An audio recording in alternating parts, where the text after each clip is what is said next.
السلام علیکم۔ شفق YouTube channel کے ساتھ میں ہوں آپ کی ہوسٹ محرمہ۔ پولیس کا خمیر اور ضمیر۔ انگریز دور میں کانسٹیبل بن جانا ترقی کی معراج اور خوشحالی کی ضمانت تھی۔ بزرگوں نے بتایا ان کا عزیز انسپکٹر استعفیٰ دے کر گھر آ گیا۔ یہ بڑا حیران کن تھا۔ اس سے وجہ پوچھی جاتی تو چہرے پر خوف کے سائے لہرائے گہرے ہو جاتے۔ ایک روز بتا کر ششدر کر دیا کہ ہمارے ساتھی انسپکٹر کی موت کے 1.5 سال بعد قتل کا شبہ ظاہر کیا گیا تو پوسٹ مارٹم کا حکم آ گیا۔ قبر کھولی گئی تو ہولناک منظر سے روح تک لرز گئی۔ ہڈیوں کے ڈھانچے کے سر کی طرف سیاہ ناگ بیٹھا تھا۔ وہ ماتھے پر ڈنک مارتا تو پسلیاں سپرنگ دبانے کی طرح سکڑ جاتی، پھر آہستگی سے کھلتی تو سام وہی عمل دہراتا۔ ہم زیادہ دیر تاب نہ لا سکے لہٰذا قبر بند کر دی۔ پاکستان کے دوسرے گورنر جنرل ملک غلام محمد نے حجاز مقدس میں دفن ہونے کی خواہش اور وصیت کی تھی۔ امانتاً کراچی میں دفن کر دیا گیا۔ کچھ عرصے بعد تابوت سعودی عرب بھجوایا جانے لگا۔ قبر کھولی گئی تو تابوت کے گرد سانپ لپٹا تھا۔ گورکن کے مارنے کی کوشش بے سود نکلی۔ انسپکٹر کے 6 فائر بھی نشانے پر نہ لگے۔ ڈاکٹر نے زہریلا سپرے کرا کے قبر بند کرا دی۔ 2 گھنٹے بعد قبر کھولی گئی تو سانپ اسی طرح تابوت سے لپٹا ہوا تھا، لہٰذا قبر مستقل طور پر بند کر دی گئی۔ ماڈل ٹاؤن اور ساہیوال میں بے گناہوں کے خون کا حساب کسی نے تو دینا ہے، اس دنیا میں نہیں تو قبر میں ہی صحیح۔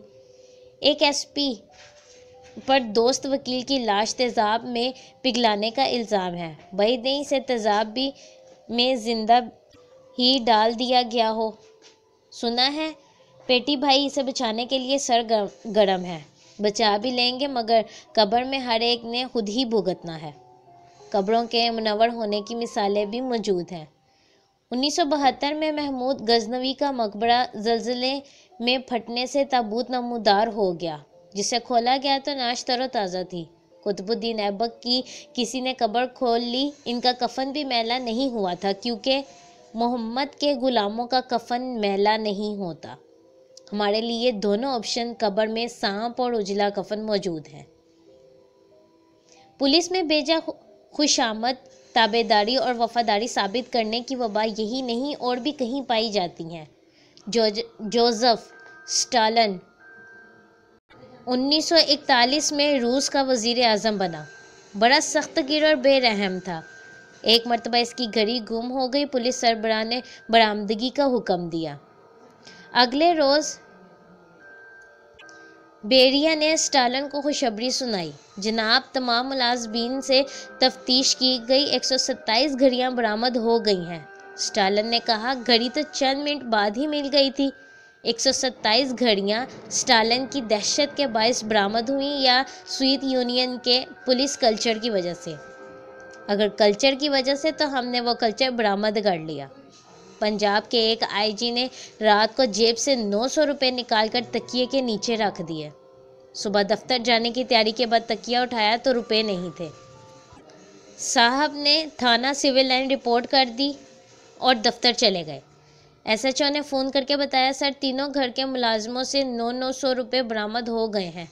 اس دوران اہلیہ کا غلاف سے پیسے نکالنے کا فون آ چکا تھا۔ حکمران پولیس سے قتل جیسے بھیانک کام کراتے ہیں تو جائز کاموں کے لیے ان کی نفسیات کو بھی مد نظر رکھتے ہیں۔ گورنر نواب کالا باغ بڑے سخت گیر تھے۔ اس دور میں لاہور سے 5 سالہ بچہ اغوا ہو گیا۔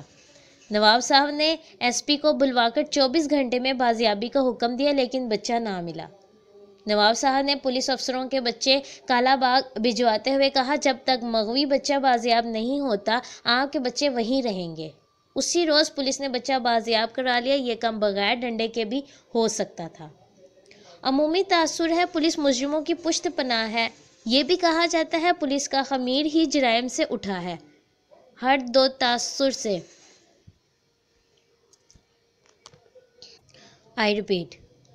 ہر 2 تاثرات سے کلی اتفاق نہیں کیا جا سکتا۔ 25 مئی 1998 کو تربت سے کراچی جانے والا جہاز اغوا ہوا تو پولیس کمانڈوز نے جان پر کھیل کر مسافروں کو بچایا اور ہائی جیکروں کو گرفتار کیا تھا۔ धरने में SSP मोहम्मद अली नेकोकारा अज़्मो हिम्मत की चट्टान बन गए थे। इनके साथी शेर के सर से सींगों की तरह गायब हो गए। पुलिस में अच्छे लोगों की कमी नहीं, मगर काले बहरें ज़्यादा नुमायां होकर इसकी मुजरिमाना ज़हनियत का अमूमी तासुर उजागर करती हैं। एक ज़ेरे तरबियत पुलिस एहलकार ने बताया, नाइट पास के लिए पैसे देने पड़ते हैं, गोया तरबियत की इमारत की पहली ईंट ही टेढ़ी। एक बेटा पुलिस, दूसरा फौज में चला जाता है। चंद साल बाद दोनों के रवैये इनकी तरबियत का आकाश बन जाती हैं। आखिर ऐसी फोर्स को किस तरह दयानत का मरका बनाया जा सकता है। चीन में माओ ने ज़ख़ीरा अंदोज़ों को फांसियाँ दे दी, नशई समुंदर बुर्द कर दिए और पुलिस के बड़े अफसरों को फायरिंग स्क्वाड के सामने खड़ा कर दिया। माओ को बताया गया, जनाब इनमें अच्छे लोग भी हैं। माओजे तुंग, आई रिपीट, माओजे तुंग ने कहा, खूब, ऐसे लोगों की शानदार यादगारें बना दी जाएं। हमें अपने चंद माहियों को ऐसे किसी भी हौलनाक अंजाम से दो चार नहीं करना। अच्छे किरदार वाले काले भेड़ों की खुद निशानदही करके नस्लों के मुस्तकबिल को रोशन बना सकते हैं। मुबादा दूसरों के करदा गुनाहों पर खामोश रहने की पादाश में ना करदा गुनाहों के अजाब का शिकार हो जाए। माओ के तमाम फैसलों को मिसाली नहीं माना जा सकता। इनको बताया गया कि चिड़ियाँ अनाज का उजारा करती हैं। एक चिड़ी 2.5 किलो अनाज सालाना खाती है। माओ ने चिड़ी मार महम शुरू कर दी। आखिरी चिड़ी के मरने से पहले कहत पड़ गया। फसलें तबाह होने लगी क्योंकि जिन कीड़े मकोड़ों को चिड़ियाँ खा जाती हैं, इनकी नस्लें बढ़ गईं, जिससे फसलें बर्बाद हुई और कहत पड़ गया, जो 50 की दहाई से शुरू होकर 60 में भी चला। इसमें 4 करोड़ चीनी मारे गए थे। अब दुनिया कोरोना वायरस की लपेट में है, जो चीन ही से उठा है। हमें अपने पुलिस हकाम और आज इसी पुलिस कल्चर के ख़ात्मे की ज़रूरत है, जिससे शरीफ लोग खाइफ रहते हैं। पुलिस कल्चर तनख्वाहों में दुगने तिगने इजाफे से तब्दील नहीं होगा, ये शायद तरबियत से बदल सकता है। इस्लाह अहवाल का एक तरीका पुलिस की मुकम्मल नफरी को फौज के साथ बदल दिया जाए। हर साल 1/4 नफरी भी बदली जा सकती है, मगर एक और सबील भी है। ज़्यादा ज़रूरत तरबियत की है, ना तबलीग की। फिर किसकी ज़रूरत है? सब कुछ पुलिस एहलकार और हकाम जानते हैं। ज़रूरत बाज़मीर होने की है। ज़मीर की आवाज़ से सरफ़े नज़र ना करें तो यही लोग माशरे को जन्नत निशां और ज़ुफ़शां बना सकते हैं। लेकिन ज़मीर कैसे जागे और कौन जगाए, इसका फ़ैसला कारईन आप कीजिए, यानी इसका फ़ैसला आप कारईन कीजिए। आखिर में आंखें बंद करके हुक्म की तामील के हवाले से रूह को तरपा कर रख देने वाला वाक़या भी मुलाहिज़ा कीजिए। गवर्नर मूसा का बेटा इब्राहिम मूसा अदाकारा हिना की जुल्फ़े गिरा गिर का असीर होकर शादी पर तुल गया। गवर्नर ने सख्ती से मना किया, लेकिन दोनों ने ढाका जाकर शादी कर ली। कुछ दिनों बाद जोड़ा वापस आ गया। एक शब्द सिनेमा में आ गए। शो ख़त्म हुआ तो एक आला पुलिस अफसर इस्तकबाल के लिए मौजूद था। बताया गया, गवर्नर साहब ने तलब किया है। इब्राहिम ने जाने से इनकार कर दिया, मगर वह SP के हल्के से इशारे पर 2 दर्जन पुलिस जीपों के काफिले में गवर्नर हाउस की तरफ रवाना और कुछ देर बाद गवर्नर के सामने खड़े थे। गवर्नर ने गुस्से का इजहार किया तो बेटे ने बदजुबानी की और पिस्टल निकाल लिया। साथ खड़े पुलिस अफसर ने पलक झपकते में पिस्तौल छीन लिया। गवर्नर साहब ने शदीद गुस्से में नाखलफ को गाली दी और SP से कहा, जाओ इसकी टांगे तोड़कर जेल में फेंक दो। 3-4 घंटे बाद गवर्नर ने SP से पूछा, इब्राहिम किस जेल में है? SP ने कहा, सर्विस अस्पताल में है। आपने कहा था इसकी टांगे तोड़ दो, पुलिस ने तोड़ दी हैं।